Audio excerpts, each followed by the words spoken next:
Hello and welcome. This is the Midday News.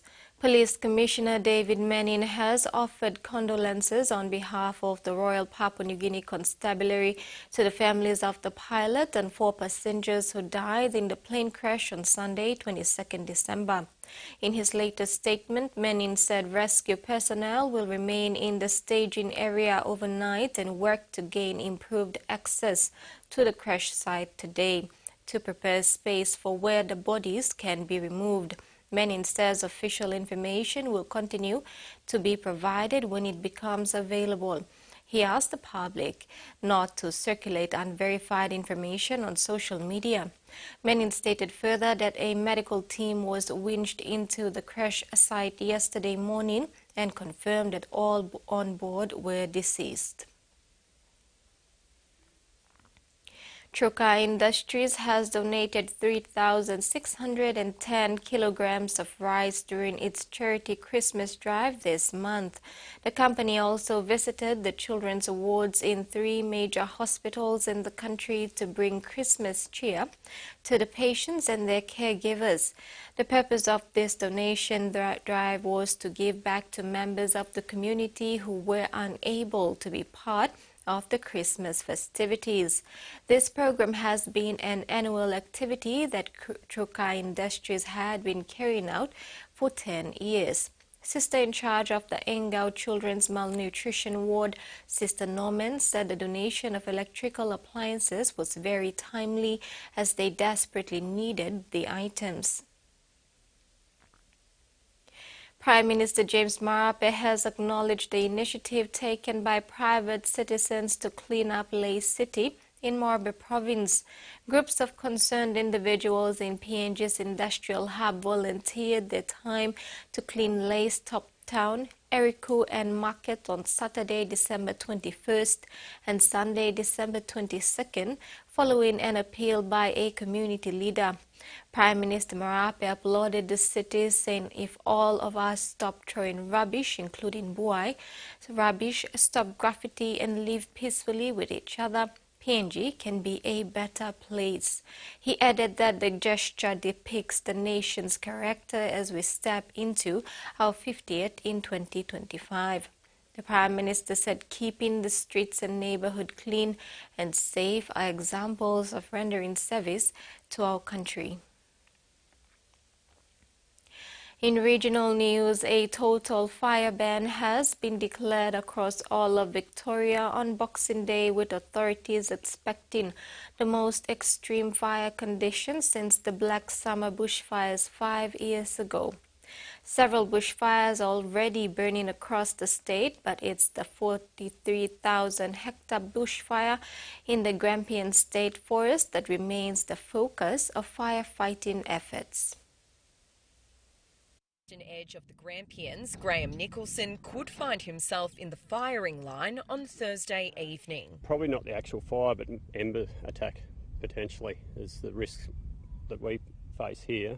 But with a water tanker at the ready, he says he's fully prepared to defend his property. It should only be like intense grass fire as such. So stay and defend and hope for the best. We know on Boxing Day we're going to have really strong northerlies. A community meeting in Moyston this morning showed just how large an area could be under threat on Boxing Day if parts of the fire breaks containment lines. The only way to guarantee your safety in a high bushfire risk area on a day like this is not to be there. That's what happened in Hall's Gap last weekend when residents fled the Grampians fire. Today, they were given a 2-hour window to return. To secure our property, grab any last items that we may need, including those Christmas presents. Justine Hyde joined dozens of cars waiting to be let in. Even right now, it's very quiet and eerie, and all I can hear is aircraft over the top of me. The preparations for Thursday are in full swing across Victoria. We put a call out last night and we've managed to wrangle 26 volunteers to come in and start setting up some tents for us. And so I've wrangled my husband and 2 kids to come as well. Communities around the Grampians have had days to prepare for Thursday, but with extreme conditions forecast across most of the state on Boxing Day, the CFA says any new fires will have a very real potential to be life-threatening. It is the fire we don't know about that will be the fire that obviously is the concern. With those winds, it's not going to take much. An entire state urged to stay alert.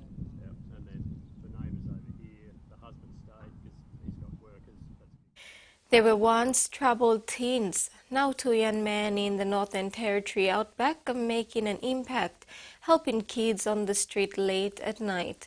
The town of Tennant Creek, they're working as part of a night bus patrol service that's proving to be a valuable community asset. Night in Tennant Creek, and this night bus is on patrol. When we first started, there was like a lot of youth around town walking around. Run by a local Aboriginal organisation called The Mob, the bus scans the streets for young people and checks they're okay. Make sure go home before 10. Most of them are all our families. Yeah, so we got connection with all these mobs. Many kids take themselves home when asked. Get something to eat and they're gonna go home. But others take the offer of a lift, like this group outside the local pizza shop. And we tell them go home, they listen to us now. Yeah. 17-year-old Deacon and 20-year-old Jeffrey have become some of this team's most valuable employees. That's really good, keep that up. Both got into trouble when they were younger, but went through a youth diversion program, experience they now use to their advantage. After diversion I change and start doing good. Yeah. When we come to them, they're really calm because we know them very well. See. The bus service runs until 4 in the morning, but for Jeffrey and Deacon, the late nights are worth it. Look at us, see what we do, and try to follow our footsteps. New young leaders driving change. In Indonesia, stray cats rule the streets. The capital, Jakarta, has an estimated 1 million mostly feral felines roaming around. Now some vets and volunteers are trying to bring the numbers under control, but it's proving a little controversial. And the cat catchers are on the hunt, luring strays with food. Some are easy to trap, others not so much.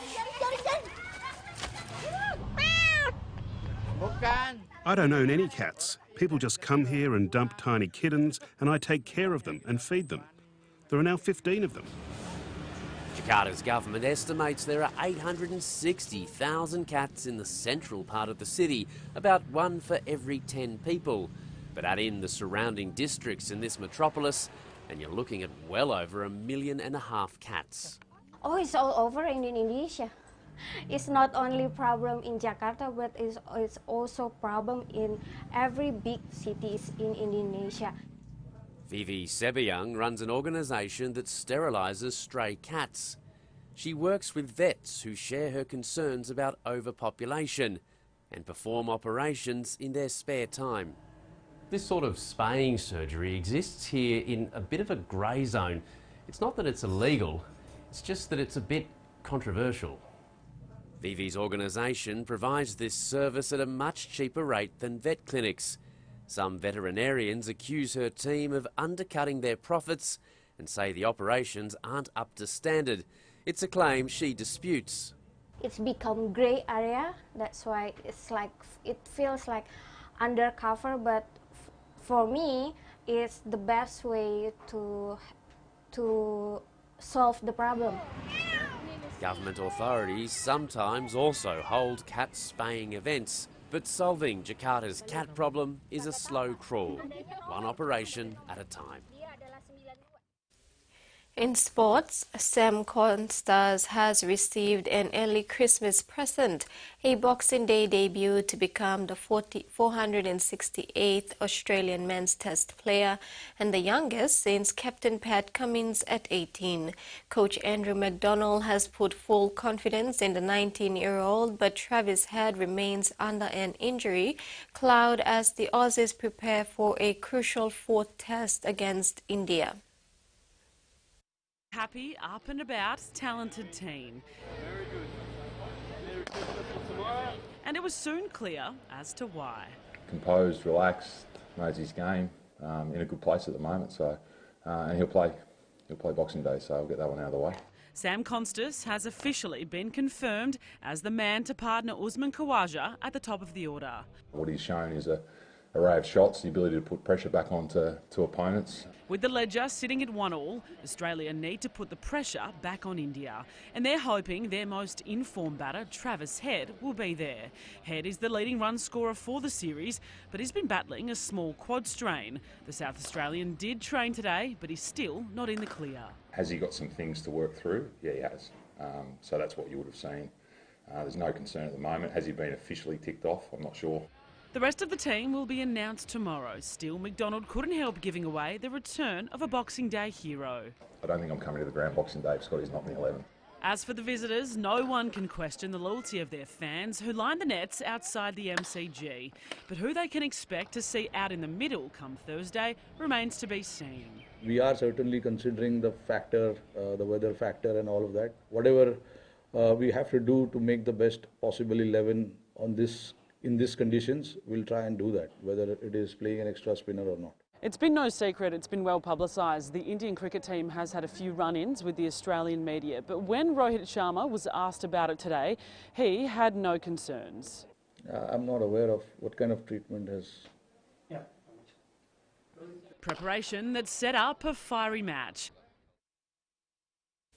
And that ends the news update. Do join us at 6 tonight for the main news bulletin. Bye for now.